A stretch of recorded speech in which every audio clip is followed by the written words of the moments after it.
Hello everyone, কেমন আছো তোমরা সবাই? আশা করি ভালো আছো আর আমিও বেশ ভালো আছি। তবে আজ সকাল থেকে আর একটি নতুন ব্লগ নিয়ে চলে এসেছি। তোমাদের ব্লগটি কেমন লাগলো অবশ্যই কিন্তু কমেন্ট করে জানিও। আগে ভিডিওটা দেখো, যদি ভালো লাগে তবেই করবে। তো এইদিকে দেখো, আমার সকাল সকাল বাসি কাজকর্ম সারা হয়ে গেছিলো, আর তারপরে যে কটা কাচাকুচি করবার ছিল সেগুলো কাচাকুচি করে নিয়েছি।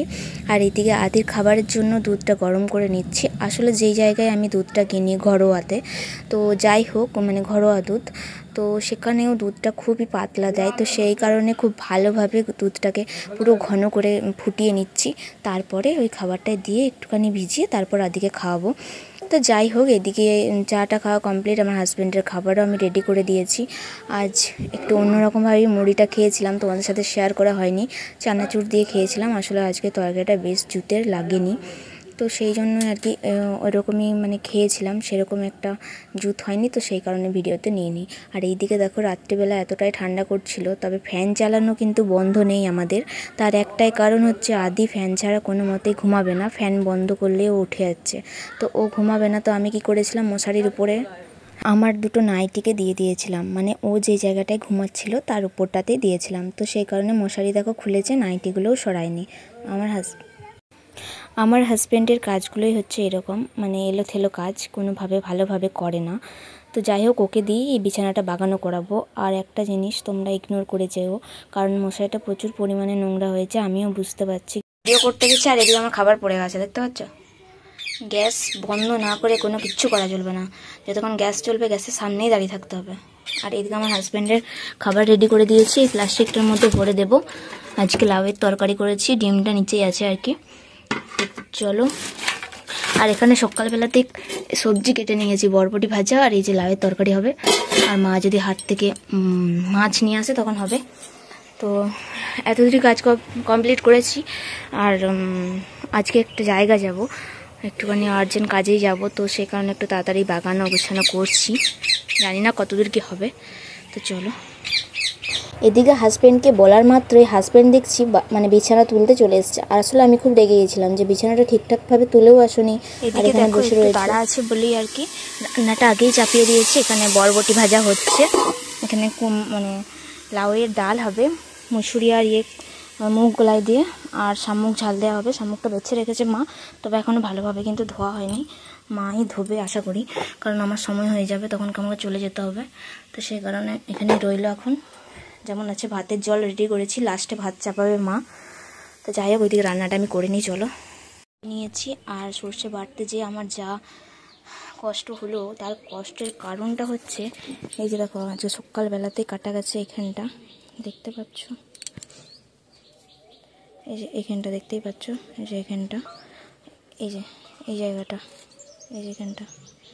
আবার এক জায়গায় গেছে, সেটা হচ্ছে এই যে ডগটা, দু জায়গা ওই লাউ কাটতে যে হাতটা দেখো লাল হয়ে গেছে, ভীষণ যন্ত্রণা করছে। আসলে নুন বলো, তেল ঝাল যা কিছু পাচ্ছে, তো সেই কারণে খুব জ্বালা করছে। এদিকে বরবটি ভাজা হয়ে গেছে, আর এদিকে চাপিয়েছি লাউ মুসুরির তরকারি হচ্ছে, তো লাউ মুসুরি চাপিয়ে দিয়েছি, একবারে কষিয়ে পরেই চাপিয়েছি যাতে তাড়াতাড়ি হয়ে যায়। আর এদিকে শামুক ঝাল দেওয়া হবে। তো ব্যাংক থেকে ফেরার পথে ভাবলাম একটুখানি যাই বাপের বাড়ি, তো সেই কারণে ভাবছিলাম বাপের বাড়িতেই যাব। আর তখন ওই যে আমরা পোস্ট অফিসের সামনে দাঁড়িয়েছিলাম, ওখানে দেখছি আজকে বাজার বসেছে, মানে আমাদের হাট হয় সপ্তাহে 2 দিন, তো সেই কারণে হাট বসেছে।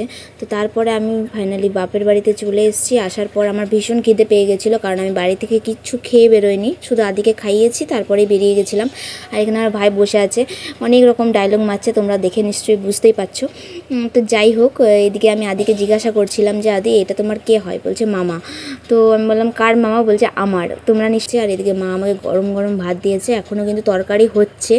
তো মাকে বললাম যা হয়েছে আমাকে তাই দাও। তখন আমি খিদেতে মানে কি বলবো, চোখে পুরো অন্ধকার দেখছি। আমি বলছি মা তোমার যা আছে তাই দাও আমাকে, তো আমার খুব জোরে খিদে পেয়েছে। আসলে সকালে কখন খেয়েছি চা, তারপর থেকে আর কিচ্ছু খেতে সময় পাইনি, তো সেই কারণে আর কি ভাবলাম মায়ের বাড়িতে দুটি খেয়ে পরে তারপরেই যাব। তো মা এদিকে ফাইনালি নিয়ে চলে এসছে, আর আদি খুব ডিস্টার্ব করছে। আর এখানে ওদের ভালোবাসাটা দেখো, বোন ভাই দিদি সব 3 জনা এক জায়গায় জড়ো হয়েছে, দিয়ে এই যে অনেক দিন পর দেখা হয়েছে।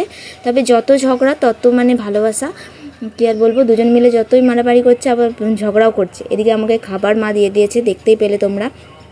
আর তারপরেই বাবা দেখছি হাট করে এসছে। বাবা হয়তো আমি যখন ও পোস্ট অফিসে গেছিলাম তখন বাবা ওখানেই ছিল, আমার সাথে দেখা হয়নি। তো বাবা ওখানে বাজার করছিল, তো বাবা বাজার করে নিয়ে চলে এসছে। আর এইদিকে দেখো আমি তারপর বাড়ি চলে এসেছিলাম দুপুরবেলায়। আমাদের বাড়িতে তো রান্নাবান্নাগুলো জানোই কী কী হয়েছিল, লাউ মুসুরির তরকারি, শামুক ঝাল দেওয়া আর বরবটি ভাজা। তো এখানে আমি খেতেও বসে পড়েছিলাম।